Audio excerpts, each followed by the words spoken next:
Hey everyone, it's Untitled Gaming. Thank you for tuning into another video. And in today's video, I figured we'd go over my endgame Bladestorm build that I've been having a lot of fun with. Pretty much been playing this build the whole time I've been playing the game.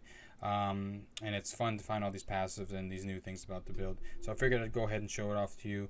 So if you like high burst, high constant damage, and high mobility, this is definitely the build for you. And it's definitely a viable endgame. We finally hit past 100 plus expeditions, and I'm sure we could push farther, but I just wanted to go ahead and make this video to show it off. But we'll go over the abilities, passives, itemization, and then show off a little bit of the build. So we'll put time in the description below if you want to skip around and things like that. But the first thing we're going to go over is the abilities. So the first ability that I pick up is the Wings of Ishmir, or our leap ability. And the modifiers we got for this is the increased rage generation, grants a buff for each enemy hit on landing, increased critical chance, instead of a cooldown it costs stamina now, increases damage dealt by yourself and allies in the area effect on landing, and increases damage. So definitely a great ability to have, just for rage generation and movement in general. And as you'll see, it's going to tie into our other abilities really well. So the next ability we have is Sovereign Shout, and the modifiers I picked for this is grants a buff to all resistance per enemy hit by the shout. Enemies hit by the shout are afflicted with weakness, increases the duration of the buffs granted by this skill, restores stamina points when the skill is cast, increases the effectiveness of all buffs granted by this and other skills, and grants a temporary critical chance buff and increases rage generation per enemy hit by the shout and generation while the skill is active. So this really plays well into our leap excuse me, because we're leaping around and we run out of stamina and needed to keep up our buffs or need to escape out of anything. We can shout, gain more stamina, and leap even more. So really good combo to have, and you're getting buffs from both Juggernaut and Sovereign Shout, so always good to have. And the next ability we're going over is the Juggernaut ability. So probably our best defensive ability as well as burst. So if you didn't know, you can cast the ability and then cast it again to burst, or let the absorption shield run off. But you can use it however you wanted. But with the modifiers, we got grants rage when receiving damage, inflicts a portion of your weapon damage on enemies, increases damage absorption, chance to inflict stun on the enemies that are attacking, reduces damage received from projectiles, reduces rage cost, reduces cooldown, and increases shield absorption. So with the reduced movement speed, you can see how important these leaps are going to be, and the shout as well. So we're going to be moving a little bit slower, but we're going to be able to constantly leap because of the two abilities before it. And then this ability is no stranger to anyone. Bleeding Edge, probably one of the most damaging melee abilities that we can use, and it's really good for bursting elites and champions and things like that. So the modifiers we picked up for Bleeding Edge are increased ailment damage, increases damage, reduces rage cost, increases damage by a lot more, increases critical chance, increases critical damage, and the axe now follows you as you move. So again, leap in, Bleeding Edge, bursts down elites and champions really fast, and once you use your Bleeding Edge after you whirlwind, you'll have it for a second more, just in case an enemy is a little bit out of range. You can Bladestorm into it. I don't know if I'm saying whirlwind or Bladestorm, but I'm sure you guys know that they're both the same. So that's what we have for that ability. Next is Tracker's Reach. So this is our 5th ability slot. I could have gone blood for blood here, but I really didn't want to have another ability or a buff to keep up. So with leap buffs and the shout and having the shield, I just didn't want to deal with it. And Tracker's Reach really plays well into our Bleeding Edge burst. So we can leap into an elite pack, pull it all in, and Bleeding Edge. So really good to have. And the modifiers we got for Tracker's Reach: increases range, reduces cooldown, reduces more cooldown. Enemies hit by the hook are inflicted with a stun. Reduces cooldown, pulls all enemies in from a direction, and increases range. So the stun is going to be really important, because when you're pulling all the enemies in, you want to go ahead and get your Bleeding Edge off, and that 1 second is really going to help to get that off. So you're not going to get constantly bursted before you can even get an ability off. So that's why it's good to pick up the stun and pull pretty much everything in the range of your bleeding edge. Again, really good combo for burst. And then we'll go into the main ability of our build, which is Bladestorm. Now the modifiers that I picked up for this, increase rage generation from enemies killed by the skill. So this plays into our Sovereign Shout buff, and it's going to keep up our uptime on Bladestorm. Next modifier is enemies inflicted, reduces rage cost, again more uptime on our Bladestorm. Can be held to prolong the duration of the skill. This is going to allow you to control the Bladestorm. Enemies hit by this skill spawn health globes. So as you know, you cannot use a potion while you're Bladestorming, so those health globes are really going to help for when you do need to heal but you're in the current animation. Increases critical damage, increases damage, and then increases critical chance when an enemy is killed by the Bladestorm. So you should pretty much have that buff up the whole time because you're constantly going to be killing things with your Whirlwind or your Bladestorm. So with the buffs from the Sovereign Shout, the Leap, the Bladestorm, and the Juggernaut, you're going to be really tanky and be putting out constant damage. And it's not your typical Bladestorm build where you just spin. You're going to have to really pay attention to your buffs and keep them up to maximize your damage. So really fun, really interesting. Can't really fall asleep while you're playing the build, so it keeps me engaged. That's why I like this build.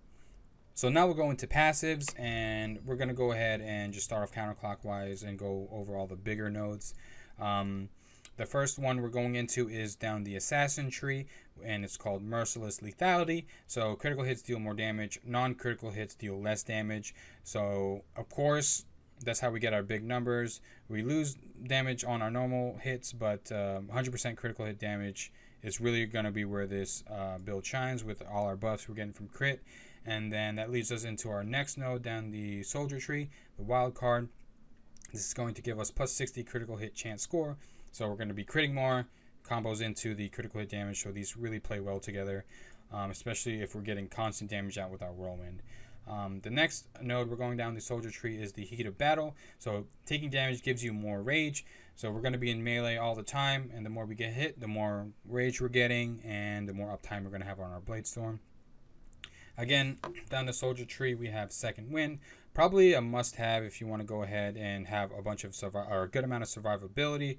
So when under 30% max health, you gain a burst of health regeneration. So if you do get hit and you go below that threshold, this is going to immediately get you back into a safer health pool or a safer health percentage. So really good to have, especially if you're playing a melee character.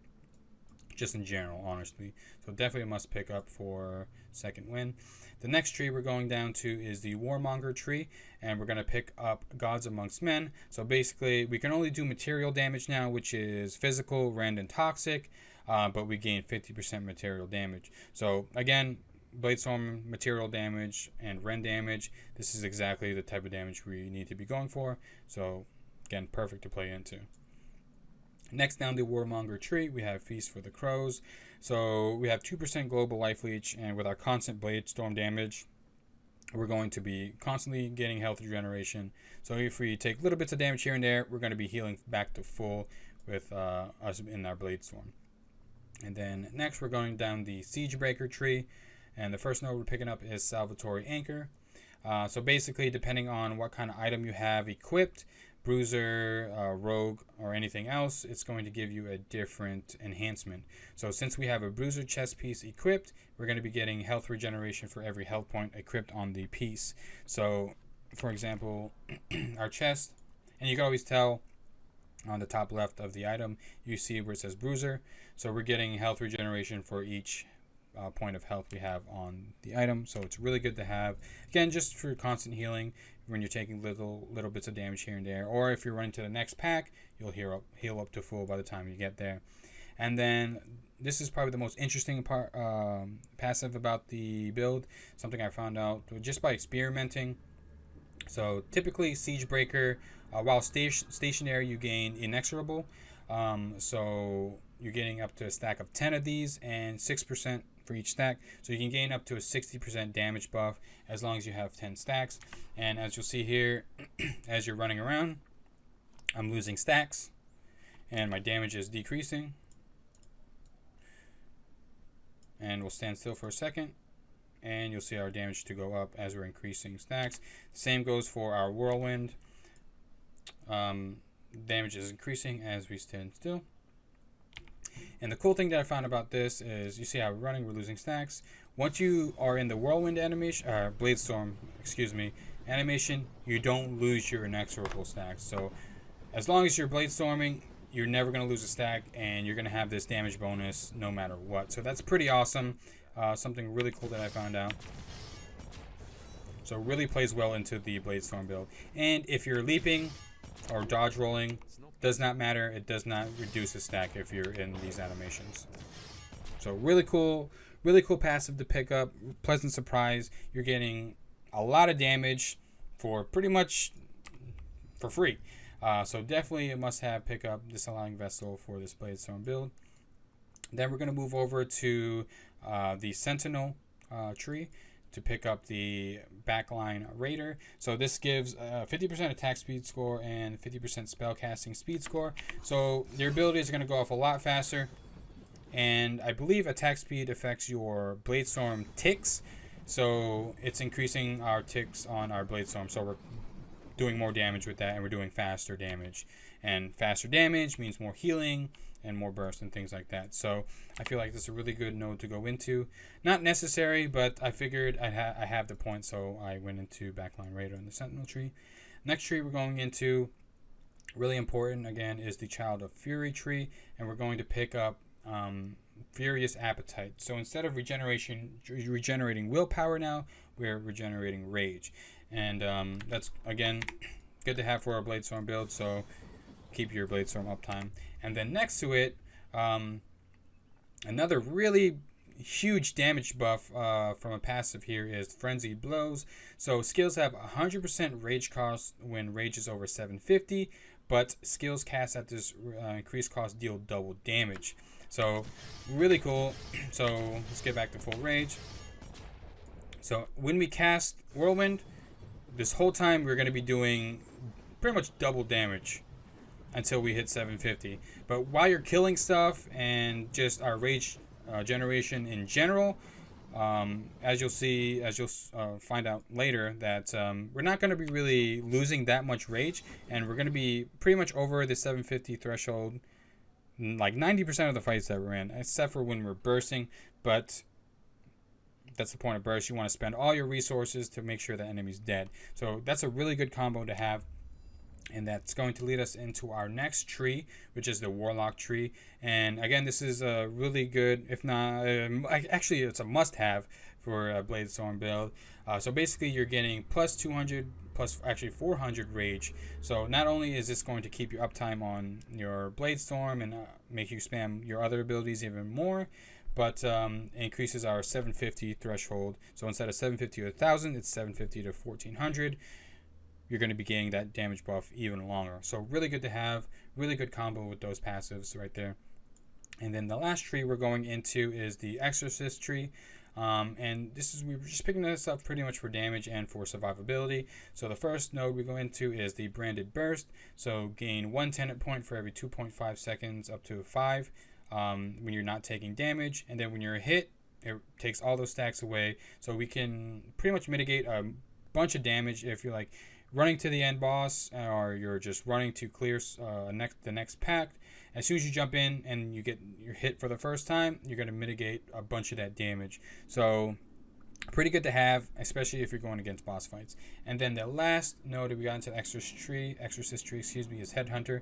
So whenever you kill a champion, you get 15% more material damage, and we went ahead and boosted that by 50 seconds with Perilous Load. So those are the passives that we're going into. You can see how well this all combos with each other, whether it being from the increased rage to the Disallowing Vessel to increase the damage even more.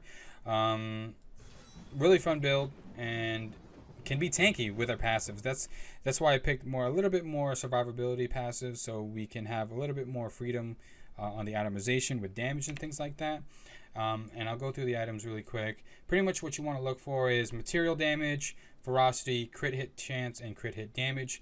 That's what I'm trying to go for every single one of my pieces. The resistance and all that, it's just bonus, and then like the resource generation is a bonus as well. But I'm trying to go for more straight up percent damage, ferocity, crit hit damage, and crit chance. So that's what I'm pretty much looking for in this build, and hopefully you should too. But that leads us to our item, our weapon, excuse me. So really good weapon. The more damage it does, the better. We were able to get lucky and have it only do physical damage. We didn't even roll this. We got it, and you can roll sockets on it. The best sockets that I found, in my opinion, are the offensive ones, because it's going to give you straight up physical damage on your gems. So if you are looking for sockets for this type of build, or just a physical damage in general, go for offensive 1. I was able to luckily reroll 2 offensive ones. So perfect world, we'll get 3, but we're still looking for that. For now, we got 2, and make sure to socket the, I believe they're called, the copper stones. So the copper stones are going to fit really well for this build because you just increase physical damage. So that's pretty much the build.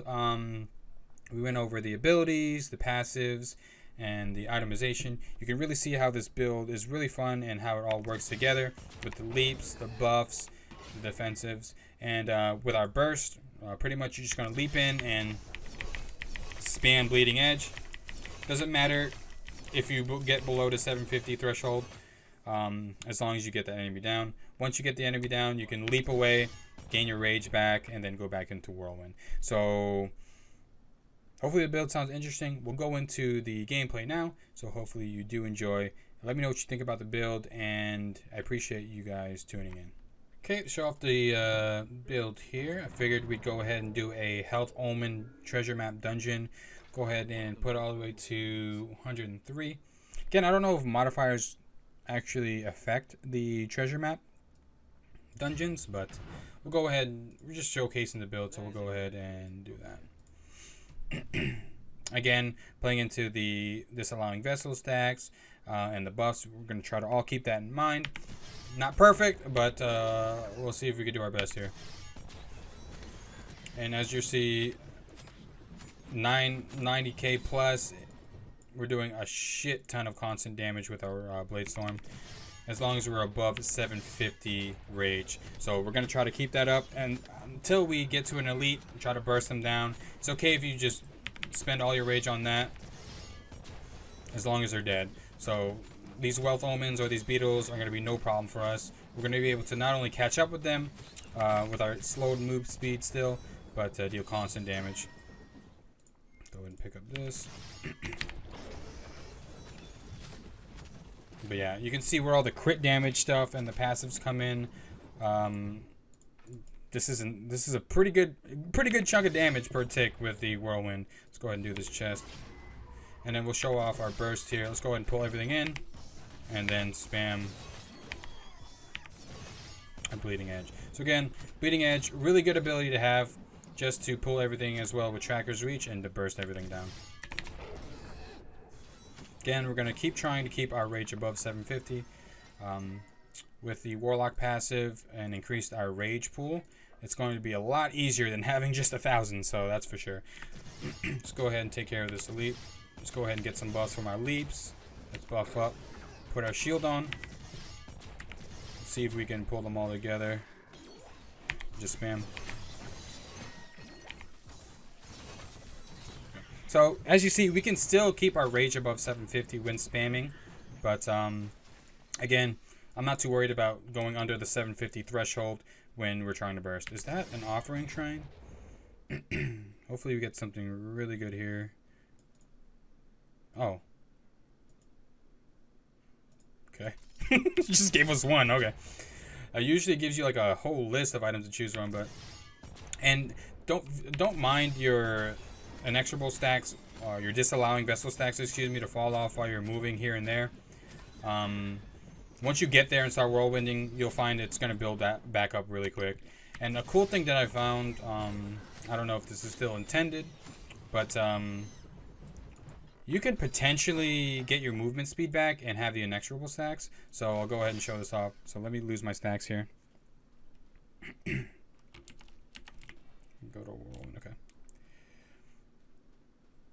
So I'm just showing this off really quick. So once we lose our stacks, if you really want to go fast, now we're keeping our movement speed, but we're gaining our stacks back. So really cool thing. You can keep this up for a while as well. So that's something you can use to your advantage if you really wanted to. Keep the movement speed and get the damage bonus, so it's always good to have. That's good for just getting from here to there. Or, for example, fighting these little beetles. Go ahead and kill the next one. So we should be able to catch up once it stops moving. Okay, nice. Yeah. And as you see, we can keep whirlwinding for a good amount of time without our rage hitting under 750. So we're constantly doing all this damage. We got our first legendary there. Very cool. And we're just ripping through all this. And again, these are level 103s. Definitely sure we can go farther. But for now, I figured I'd go ahead and showcase what we have here. Excuse me. Okay. And if you want, you can leap just for a little bit more movement, because the shout will get you your stamina back. 90k, 80k. Yeah, we dip below 80k, but not as often as we go above it. So, and I probably should do a better job at keeping our buffs up, but this just shows we don't really need to do the damage we do. But it's nice to have. Okay, I will go and show off the elite fight here. So we're just gonna spam bleeding edge. We're gonna sit in that damage. So luckily, again, our rage didn't dip below 750. That's why it's so important to get the reduced rage cost on bleeding edge, so you can get more of those out at the higher threshold. So we'll go here again, go ahead and buff, jump in, pull them all in. So again, great amount of burst, great amount of constant damage. So it's really the perfect build, in my opinion. I'm enjoying it a lot, at least. Let's go ahead and go over to that mini dungeon. I will go ahead and complete this dungeon to the full. But yeah, just showcasing here now. Oh, we got a buff here as well.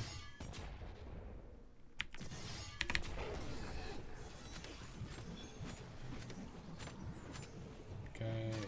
Okay, 100% tax or critical hits. It's going to be even more sick. So we can have a little bit more fun now.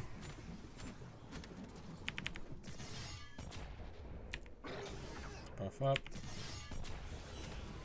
So yeah, I haven't hit 100k yet, but we're getting close. 97 right there. We just got to be better at keeping our buffs up. But you see where it's going. Anything good? We'll get the interacts.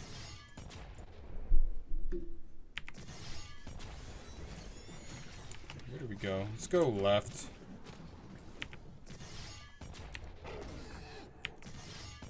No, we've already been here. Sorry. Let's go back. And I'll just see how long we can keep whirlwind up while we're moving. You really don't have to do this, but if you want to keep your stacks, you can just whirlwind. You'll see we're pretty much whirlwinding for a while here. So we're going to be able to get to the next pack and then pot up without losing any stacks, so we can continue the damage here and just mow through everything. It's so satisfying. They made Bladestorm really satisfying in this game. It just feels so chunky when you hit them with the spin. I don't know if that makes sense. It makes sense to me.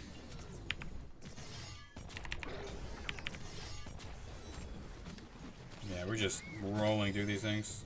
I wonder if we're gonna get another beetle. I think we ran into 2 so far. Pick that.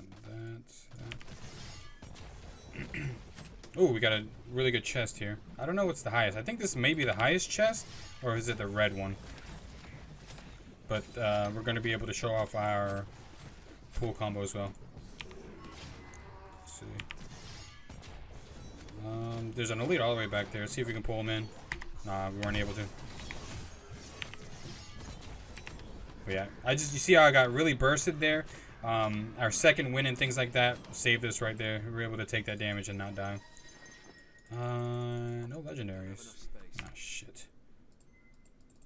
Go ahead and get rid of some stuff here. Okay. Only 1 legendary so far. Not too bad. But hopefully we get even more luck here. We'll stop picking up things for now. Next elite. Let's charge. He's gonna. Hopefully he runs into us. Okay, never mind. Usually does a charge, but see, once he knocked off our Juggernaut shield, we pretty much destroyed him. He pretty much killed himself. So that's why Juggernaut is good in this build as well. We just gotta do better at keeping up our buffs. But yeah, we're just slicing through these things. 90k plus, pretty much constant.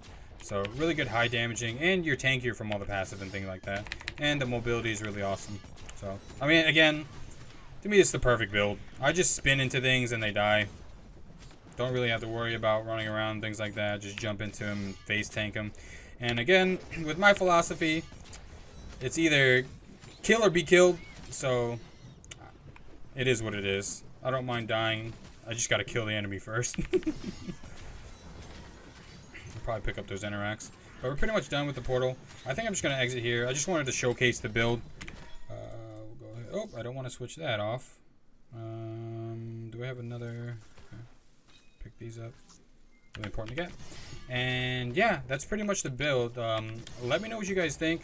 If there's anything else I can improve on with this build, or if you guys know of a passive that I'm missing, please let me know, because I just want to get this build stronger, and I know you guys know a lot, so make sure everything's good here. But yeah, that is my endgame Bladestorm build. Again, let me know what you think. Hopefully you guys enjoyed this video, and I will see you in the next one.